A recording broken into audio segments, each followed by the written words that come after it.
What is up, everyone? Welcome back to another episode of Hockeytown University. You are here with me once again, your host, Zack, and we accidentally recorded a little too early.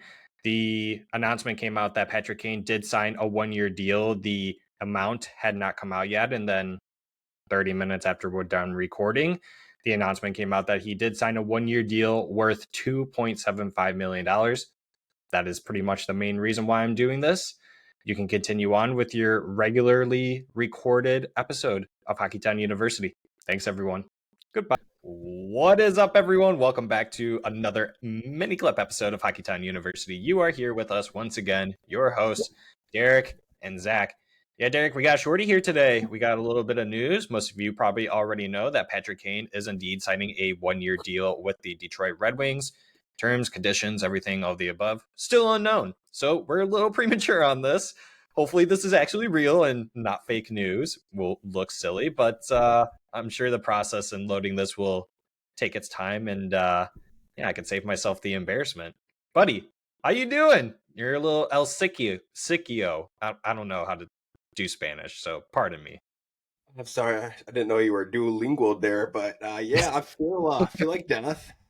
I woke up out of bed about 30 minutes ago, and I gotta go into work in like another 30 minutes. It's great, loving life. Can't breathe, whatever. But yeah, I'm here. Let's do this. We got Patrick Kane. Apparently, like you said, hopefully if it was a trick. I mean, oh my God, they got us really good with that one. But it looks like a 1 year deal. I'm just like you said, we don't know what that dollar amount is yet, so I don't know how to feel honestly yet. I'm a little scared. Like we only had 5 million, like you said earlier, to work with, so I really hope it's not the full 5 mil.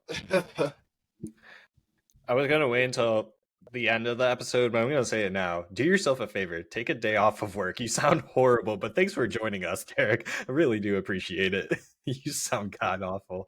But yeah, Derek's right. The Red Wings do currently have $5 million projected cap space. They do have one roster spot open. I'm not sure if that's because Jake Wallman's still technically out, but yes, they still do have a roster spot open for a Patrick Kane, so they don't have to send anyone down. Like I said, I don't know if that's because Wallman's technically out, but we'll have to wait and see on that. But yeah, I'm guessing this contract with $5 million. I mean, it could be as much as $5 million. Do I think Yzerman would do that? Probably not. I think Yzerman would give himself a little bit of room heading into trade deadline if everything goes well. Now that you just did this, if the signing is real, I'm gonna say it's anywhere $3 million or below, probably more likely between $2.5 to $3 million. I'm gonna say around there. You give yourself a little bit of room at trade deadline if you need to get like a plug-in player, have that other team take away cap space, fit them in somehow. Or you send down one of these horrible players like Ben Sherrod and Jeff Petrie, and you bring up someone like Simon Edmondson, who is a lot cheaper and a lot better at this point. And honestly, Derek, they might do that, especially with Patrick Kane not playing well defensively. You might as well take away one of the more expensive defensive players whose job is to be better at defense to be sent down or waived, whatever you want them to do, and bring up someone as cheap and better as Edmondson. Would you agree? Oh, 100%. The good thing with the Red Wings right now, we have a lot of different ways actually to be able to slot them into the positions to actually play with us. Right now, I am more along the lines of, sending down one of these defensemen that are not playing to the potential that we were hoping they would. Cough, cough. Already mentioned their names, but it definitely would love to see Edmondson. That's the scary part with Patrick Kane. Not known for any sort of defense whatsoever. So we're going to need some backup a little bit, especially depending on which line he goes on right now. And really got me there. I really don't know. Yeah, based on Daily Faceoff's website, the lines for the forwards are Veleno, Larkin, Raymond on the top line, DeBrincat, Comfort, Rasmussen on the second line, Perron, Kopp, Fabry on the third, Costin, Fisher, Sprong on the fourth. And one quick question, Derek. How much is Sprong gonna ask from Kane to get that number 88 from him? And when are you going to get your Patrick Kane jersey? Because I am getting mine immediately. Immediately it comes out saying that he's wearing number 88 or whatever number he is, and I'm just gonna laugh at all the Blackhawks fans' faces because they deserve it. I never thought this day would ever come. We got to bring. We're getting all the old Chicago players. Well, I mean, relatively, but old, but not yeah. that old. One's old. Okay, one's old. Yes, and yes, Zach, I will be joining you in that buying his jersey, and I am very close to Chicago, so I'm going straight there. I'm just wearing that around town. I may get killed. I may get stabbed. It'll be worth it. I don't care. We got Patrick Kane, Chicago. You guys lose him. He's going into So the. okay. So yeah, how much do you think it would take for Daniel Sprong to give up that number 88? Oh, I see a few Rolexes go into him in his future for that number. You think And it's not going to be a lot? No, they usually. I mean, unfortunately, NHL is you make a lot of money. You don't make that much money. Patrick Kane probably has enough to do whatever with, but usually what I've seen in the past, it's been some fancy watches, some nice Yeah. dinners here and there. It's never been anything too fancy. I see maybe a Rolex, take him out to dinner, maybe to the strip club. I don't know what Patrick Kane likes to do. Maybe a little sugar burger. You never know. Maybe Patrick Kane maybe liked some things back in the day. maybe Patrick Kane is just a nice guy now and he's just like, I don't need number 88. This is my new era with the Wings. I'll be number 69 or something. That would be legendary, dude. That would be awesome. All That right. actually makes me pretty happy. All right. So realistically, yeah, with these lineups, I mean, the rumor was always that he either wants to play top line or wherever Alex DeBrincat was playing, right? And so right now, Alex DeBrincat is playing second line. Okay, you look at that second line, you're either taking away JT Comfort or Rasmussen. JT Comfort is our 2C. So sorry, Rasmussen, it's you that's being Yeah. moved. Oh yeah, big Um, time. Especially how JT Comfort's been playing lately. He is producing a lot more than what I thought we would get out of him.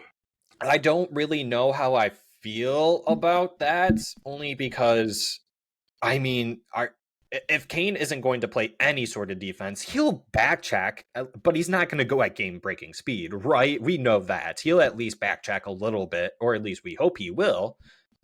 Do we expect DeBrincat and JT Comfort to cover for him? And is that going to then regress JT Comfort's ability to put up points? I don't think so. Do you think so? Not really. I don't think it. Honestly, I don't think his defense is that atrocious. It's going to affect us that much, depending on where we put him. Do I like having Rasmussen on the second line just because he's a scary big guy that pretty much gets to stop anybody at least that comes towards him in his 3 foot radius? It's nice to have. It helps us out, especially with now that we had to bring it on the second line. It was helping out with being able to stop the second line of other teams coming in with their massive point producing lines. But at that point, do we have a point producing second line now? I mean, if that's where you're putting Kane and you have Alex DeBrincat, I would say yeah. I mean, before this shuffling, the second line for a long time was JT Comfort, Andrew Kopp, and wasn't it Michael Rasmussen or David Perron or someone?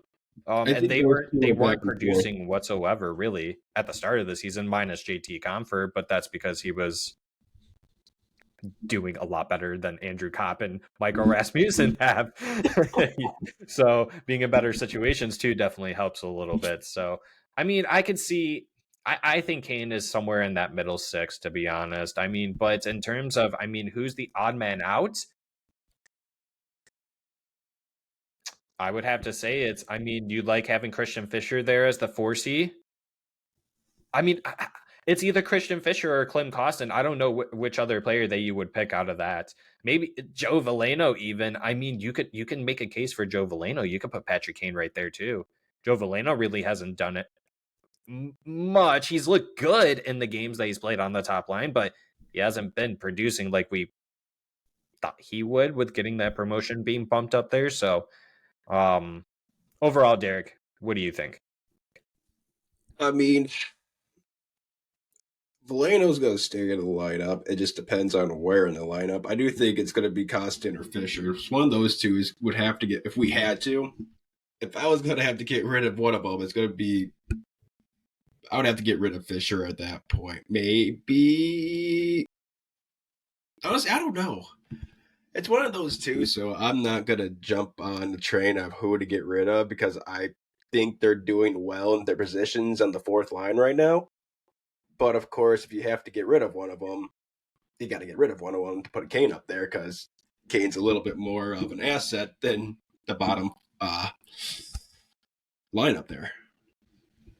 Yeah, no, I'll agree. I'll save you some air there, buddy, because you're dying a little bit. So, yeah, no, I think it's going to be a tough decision, right? Especially since the Red Wings are on a 3-game winning streak. I don't think anyone deservedly needs to be coming out of the lineup, especially on the forward position, but there definitely are a couple of names on there that you could pick and no one would really bat an eyelash about it. You might get some upset people, but like I said, I think you can make a case for about 3 players on this roster that you could replace with Patrick Kane, and not very many people are going to be that upset with it because you're getting someone who in the past, just 2 years ago, put up 90 points in a season with under 80 games without playing a full season. So yeah, I'd much rather have that. And in terms of, Patrick Kane and his points, last season, between the Chicago Blackhawks and the New York Rangers, with the Blackhawks in 54 games, he put up 45 points. And then in 19 games with the Rangers, he put up 12. So that's 57 points in 73 games. If I could do math, I hope that's correct. I think that's pretty solid. I know a lot of people are nervous about the hip resurfacing surgery that he had. I think Yzerman and whoever else in the Red Wings organization that was on board with this definitely did their due diligence on Patrick Kane, did a lot of talking with him, and not just about contracts, but about, how he's feeling, what he wants to do, how the Red Wings want to utilize him, and, just trying to figure that out first and see if it's the right fit. And I think it was the right way to go about it with doing the 1-year deal. If everything goes according to plan, then maybe you can sign him for another year. Who knows? But I do know that next year's free agency crop can bring you a lot more than maybe a 35, 36-year-old Patrick Kane can. So we'll just have to wait and see on that. But I like it. There's not really too much to be upset about other than now we're kind of stuck with one of the players that was in the whole Kyle Beach scenario, which I don't want to get into, but that's kind of the only downside to it. So yeah. Derek, I think that's it, buddy, until we learn how much the cap is. Yeah. I'm going to the game on Thursday. I actually just bought my ticket, so hopefully he plays against his former team, Chicago. The Red Wings will be playing tomorrow, Wednesday, against his other former team, the New York Rangers. Do you think he's going to be playing in tomorrow's game, or do you think they're going to have him wait and practice one more extra day, or just get acclimated and play Thursday against his former team, Chicago? It's been 6 months. Like, you got to start. I mean, obviously he's been training and whatnot, keeping his body up in shape. But you're on a brand new team, brand new line mates. I mean, after sticking with the Brinket, makes it a little easier, I would guess, since he played with them 5 years already. But at the same time, you still got to get accustomed to that stuff. And I don't think you're just going to get tossed in right away without a few sessions. Especially against the New York Rangers team. I'm pretty sure they're number 1 in the league currently right now. If not, then they're number 2. I haven't checked the standings since yesterday, and they were number 1 yesterday. But I don't think that he'll play against the Rangers tomorrow. I do think he will play against Chicago, though. I think playing against a team that's in the bottom of the standings, and then like you said, I think with playing with someone like an Alex DeBrincat will help him out. And so I think that there really won't be too much pressure. And then you got a couple day breaks in between that game for the next game, which will be on that Saturday. I can't remember who it is. I had it written down. And I said it in the podcast episode yesterday. So that's my fault. All right. So that's what I'm looking forward to. I'll be at the game. If anyone else is going, let's enjoy it. Hopefully, Hopefully Patrick Kane is playing. Let's enjoy it. Do you want to go to the game? Oh, wait, no, you got to work. My bad. But take a day off, buddy. You sound horrible. We can end it right here. So give us your final thoughts on what you think. I'm hoping for about a $3 million deal. Nothing more. Nothing really needs to be less. Stick him in there at the brink on the second line. See what he can do for a few games. Hopefully, he is not a bust. We get hope. I hope they put a robotic hip in him. Now he's like 28-year-old Kane again. I'll be okay with that. Let's go Red Wings. We got a Patrick Kane now. Never thought it was going to happen. All right. Yeah, my final thoughts are, like Derek said, I never thought this would happen ever. Patrick Kane becoming a Detroit Red Wing. Yeah, hopefully he doesn't end up biting us in the butt. Hopefully this ends up working out really well for us. I think that there's a potential chance for him to get 20 goals. Hopefully, if not, then he definitely can be a facilitating playmaker for this team for sure. And that's something we have to be aware of, right? He's not just a goal scorer, but he's someone who can facilitate the puck and pass it. It's almost like having an upgraded David Perron out there, which is awesome to think about. So, yeah, maybe we should start talking about trade rumors too, but I'll just leave it at that for now. But those are my final thoughts. Let's go Red Wings, and we will see y'all on the next one. Thanks for joining us. Bye-bye. Bye, y'all.